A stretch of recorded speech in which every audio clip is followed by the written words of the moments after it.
Lacson versus Panelo, pusakal at ungas issue. So ngayon, nagalit si Senator Panfilo Lacson sa former presidential advisor na si Attorney Sal Panelo. Sinasabi kasi ni Attorney Sal Panelo na may 4 daw na senador na siguradong magko-convict kay Vice President Sara Duterte at tinawag niya itong mga pusakal. At isa sa mga senador na pinangalan dito ay si Senator Lacson, Senator Risa, Senator Pangilinan at si Senator Tito Soto. Ngayon naman, sinabi ni Senator Lacson, ba't niya pinapangunahan sila? Bakit niya alam kung ano yung nasa isip-isipan ng bawat mga senador at bakit niya tinatawag na pusakal sila? Baka siya daw yung pusakal at tinawag niyang ungas tong si Attorney Sal Panelo. So ngayon medyo natatawa yung mga host na tulad si Ronald Llamas during the show habang ini-interview si Senator Lacson kasi syempre nakakatawa yung mga inisa nila kasi aside from that ina-Alaska pa parang inaasar pa daw. Yun yung tingin ng mga nagko-comment na inaasar pa ni Senator Lacson si Attorney Sal Panelo na sinasabi niya, bakit yung anak niya, ang ganda-ganda ng ugali. The apple fell far from the tree. Hindi tulad ng ugali ng tatay na tulad ni Attorney Sal Panelo. Bakit ganun yung ugali niya? So ngayon, medyo naging personalan pa yung mga hirit dito, no? So ngayon, Dad, ano nakikita mo dito? Una, kasi kaya sila nagkapikunan dahil nga siguro doon sa parang inunahan sila ni Attorney Sal Panelo na hinuhusgahan na sila na yun ang kanilang patutunguhan sa kanilang pagboboto sa Senado kung sakaling magkaroon ng impeachment case si Vice President Sara Duterte doon. Ngayon siguro, pag-uunawain natin, bakit naman siguro ito nabanggit ni Attorney Sal Panelo? Siguro kay Attorney Sal Panelo para din itong isang strategy, legal strategy din. Para na sa ganon, kung sakasakali na talagang ang tingin niya na itong 4 na to na pinangalanan ng senador medyo kakampi sa impeachment, at least ma-pressure na sila ngayon ng madla ng public, no? Kasi nga maraming supporter pa rin si Vice President Sara sa publiko. So yun ang una doon, no? Pangalawa naman kay Senator Ping Lacson naman, may punto rin naman siya, no? Kasi nga bakit nga naman siya pinapangunahan, hindi pa nga nagsisimula yung trial at parang hinuhusgahan na sila at pinaparatangan na sila na parang bias sila, hindi sila patas sa kanilang pamamaraan ng paghuhusga. No? Pero kung uunawain kasi natin, ang impeachment trial kasi hindi katulad ng pangkaraniwang kaso. Sa pangkaraniwang kaso kasi, sa hudikatura, ang pinagbabatayan talaga ng mga magdidesisyon ng mga judges, no? Kadalasan yung mga ebidensya, mga testigo, at kumbaga mga circumstances, no, na motibo, no. So ganun ang inaaral nila kung sino talaga yung tama o mali, no, sa batay sa mga dokumento, batay sa mga testigo at sa mga mapapatunayan na ebidensya. Pero sa ganito kasing impeachment case, hindi lang naman kasi yung ebidensya at mga testigo ang tinitimbang dito. Tinitimbang din dito yung mga political kumbaga affiliation o sino ba yung kakampi o kaaway, ganun yun, no? Kasi bagamat sabihin natin in an ideal world, dapat ang batayan ng pagdidesisyon ay kung ano yung mga ebidensya at kung tama ba yung mga testigo at nagtutugma lahat yon. Dapat ganun, ideally ganun. Pero ang impeachment kasi may politika, no? Kasi nga ang mga maghuhusga dito, mga senador, na siyempre alam natin mga politiko sila, na kaya kailangan din nila na maganda ang kanilang political perception. Ibig sabihin sa tingin nila hindi ito makakasira sa kanilang career, no? Sa kanilang susunod na halalan na iboboto pa rin sila ng mga tao dahil maganda yung kanilang ipinakita ron. So hindi lamang yung ebidensya at testigo pinagbabatayan dito. Politika kasi ito no? So political in nature aside from kumbaga legal basis, no? So kasi ganito yan, no? Sa bayan kasi natin, 2 pa lang naman talaga yung naalala kong nagkaroon talaga ng impeachment case from 1970s until now. No? 2 lang talaga yung tumuloy na impeachment case hearing sa Senado. Yung una diyan, yung kay President Erap nga, nung panahon na yun na siya na-impeach din. No? So nagkaroon ng impeachment hearing sa kanya, pero hindi natapos yung impeachment hearing na yun kasi nga nagkaroon na ng people power 2. No? So kaya naputol yun dahil nahaluan na ng politika. Dahil nga ayaw pa buksan ng mga senador, nagbotohan sila at mas marami ang bumoto na hindi pa bubuksan yung envelope na ebidensya laban kay President Erap. Yun ang sinasabi that time. So dahil doon, nagkaroon ng people power 1 kasi parang nakita nila ng madla na parang inaawat ng mga senador yung pagpapalabas ng ebidensya na tingin nila makakadiin kay dating Pangulong Erap Estrada. So again, political in nature to kasi that time ang Pangulo si President Erap, no? Pangalawang impeachment na talagang natuloy naman at nagkaroon ng paghusga At paglilitis, nagkaroon ng desisyon yung case ay former Supreme Court Chief Justice Renato Corona na na-impeach naman siya as a Supreme Court Chief Justice that time. So natuloy yun. That time naman, si Pangulong Pinoy ang Pangulo at siyempre, ang nangyari doon kasi nga parang hindi si, kumbaga, yung mga kakampi ni President Pinoy Aquino naman that time, sinusunod kung ano yung parang ihip ng hangin o yung sentimento ng ating Pangulo that time kasi parang nagkaroon sila ng hidwaan dahil nga sa Hacienda Luisita that time. No? So yun ang naging issue doon. So ang sinasabi kasi natin dito, katulad sinasabi natin, may politika kasi talaga to. No? Saka siyempre, kahit naman mga senador natin, mga tao rin naman sila. Ano ba nagiging motivation normally ng mga nagdidesisyon o ng mga humuhusga, di ba? Normally tatlo yan. No? Una, yung sinasabi nga natin yung pakinabang. May pakinabang ba sila kung kakampihan nila o hindi? Yun ang una doon, no? Yung greed na tinatawag natin. Pangalawa, yung fear, no? Yung fear may takot na baka kung kakampihan nila o hindi, masasaktan sila, mababawasan sila ng boto o mababawasan sila ng pabor sa mga namumuno o sa mga nakaupo na may kapangyarihan, no?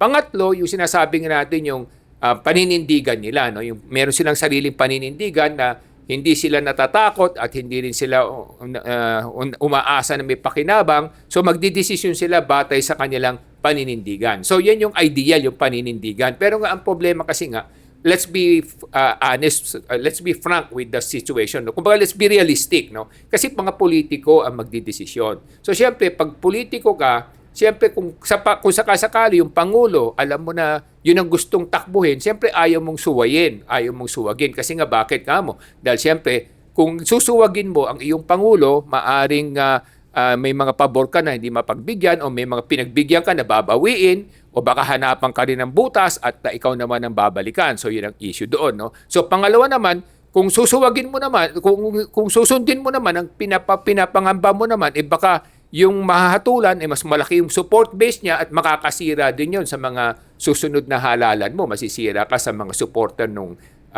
hahatulan mo ng hindi pabor. No? So kaya nga yun na sinasabi natin na napakahirap din sa mga senador na magdesisyon. Kasi bagamat tama naman sinabi ni Senador Ping Lacson na ang desisyon is dapat batay sa ebidensya at mga testigo. Kung magtutugma at merong sapat at talagang madidiin siya because of those. Pero in reality kasi, hindi ganun talaga nangyayari.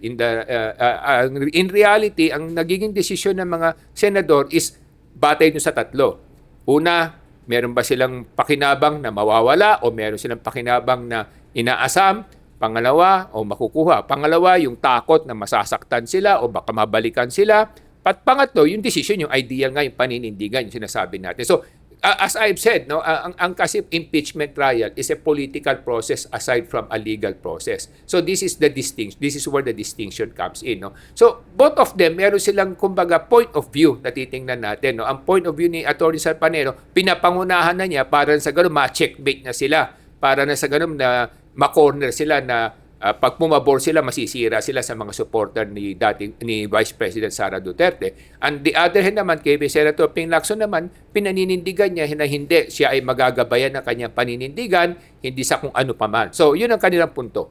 Ngayon, Dad, since you said nga this is political, not necessarily purely legal, yung problema dito sa impeachment trial is, will there be true justice? Kasi ang sinasabi nga ni former President Legal Advisor Atty. Salvador Panelo, yung mga pangalan ng senador na yun, yung pinangalanan niya, kasi for sure, yung mga ibang pangalan doon, for the longest time, anti-Duterte na. Kunwari si Senator Risa Hontiveros, for sure, anti-Duterte na talaga siya ever since. So yung tanong nga doon, Dad, is may mga parties or may mga senador na siguro naman, since anti sila, kahit anong testigo, kahit anong witness, kahit na anong ebidensya, for kung ayaw nila kay Duterte, most likely mag-vote sila to impeach Duterte. Pero the opposite is also true. May mga Duterte supporter senators na sobrang loyal naman kay Duterte na no matter what evidence comes out, they will also vote against the impeachment. So when it comes to this, Dad, is there really true justice when it comes to these impeachment trials? It seems like, since it's their personal judgment, it doesn't have to be based on objective. Kahit nasasabihin ni Senator Ping Lacson na objective dapat yung basis, dapat based sa evidence. This is all very utopian, no? This is parang yung best case scenarios, all these senators will be level-headed and will not be biased. But the problem we have dito sa politika natin, Dad, is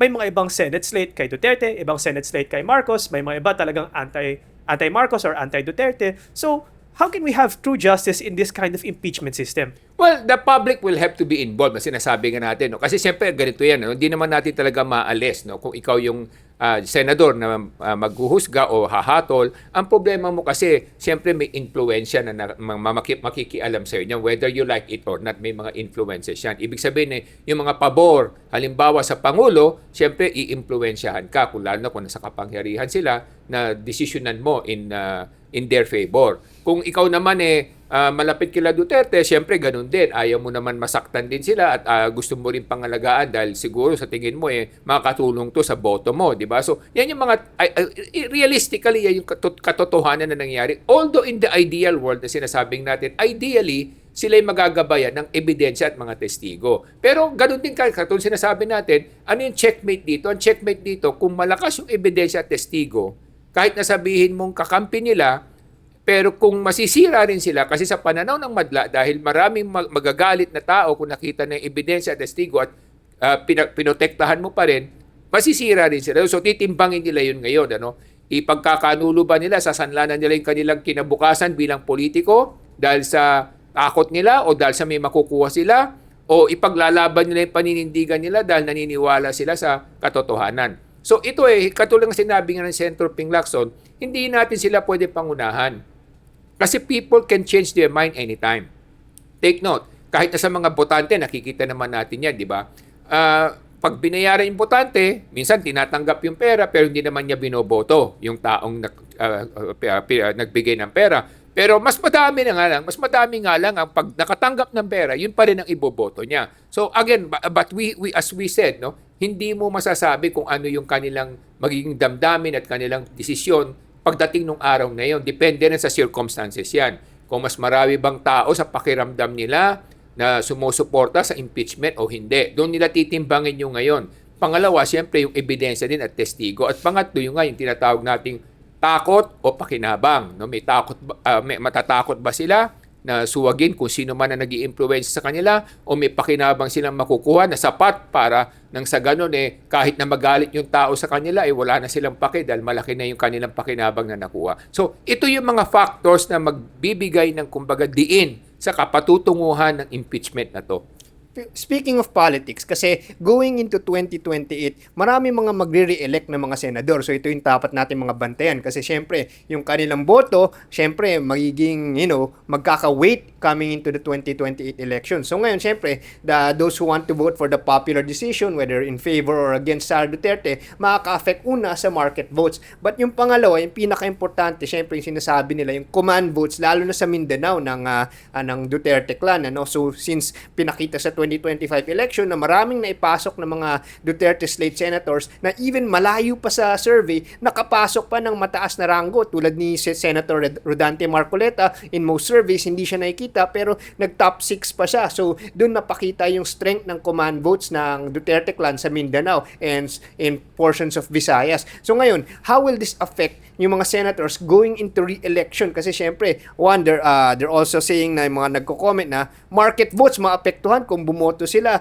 against the popular sentiment, which right now, ang lumalabas, majority of the people, at least in the perception of the survey, is syempre, kung pinapakita, 33% si Sara Duterte for presidential survey, that means more than half the people are still not in favor of her. So, syempre, yung mga iba naghahabol ng market votes. Pero iba naman, sinasabi ng mga nagko-comment, yung mga politiko naniniwala daw na makalimutin daw ang mga market votes. Pero ang command votes, madidiktaan. Ang market votes, mamaya-maya, ligawan mo lang ulit, makakalimutan na daw nila yung kung ano man yung binoto mo, ano man nagawa mo during your term. Anong tingin mo dun, Dad? Well, tatama rin naman yun. No? Kasi kadalasan, nakakalimutan na ng tao kung ano yung nangyari, pero naalala nila yung pangalan mo, di ba? Tapos kung nagugustuhan nila yung mga paninindigan mo sa buhay, no? So, sa akin kasi, kung ikaw ay senador, dapat ang desisyon mo is based sa kung ano yung makakabuti sa bayan. At saka ang kakampihan mo, hindi yung kung sino man, kung hindi yung katotohanan at yung makakatulong sa ating sambayanan. Kasi nga kung dadaanin natin sa may pakinabang ba siya, una yon, no? O pangalawa, natatakot siya dahil sa baka hindi na siya maihalal, di parang ang pwesto ang posisyon pansamantala lamang Pero yung pagkatao mo, ang iyong haharapin sa salamin pag tumingin ka kada umaga na alam mong wala kang kwentang tao di ba? Na ikaw pala isa lamang kumbaga kwento na hindi totoo. So kumbaga sa akin pagdating sa dulo, yung paninindigan pa rin na napakahalaga dito. Siyempre kung ano yung totoo, yun dapat ang kampihan nila, di ba? Kasi nga kung hindi, wala mapapariwara ang patutunguhan ng ating sambayanan. Kaya mga kabayan, napaka-importante ng edukadong publiko para maintindihan nyo kung ano yung mga nangyayari sa ating mga lipunan, sa ating mga Senate sessions, at kung ano yung tama, ano yung mali, ano yung fake news, ano yung totoo, ano yung haka-haka lang. Kasi pag may edukasyon, hindi tayo mauuto, hindi tayo malilinlang, at maaalala natin kung sino-sino talaga yung mga may paninindigan ng mga politiko na dapat nating ihalal tuwing eleksyon. Para sa edukasyon, ako si Morgan Tsay, yung coach ng bayan. Mga kababayan, ang layunin ng Ilocano Defenders Party List ay taas ang antas ng edukasyon para sa bawat Pilipino para gumanda ang kinabukasan dito sa Pilipinas.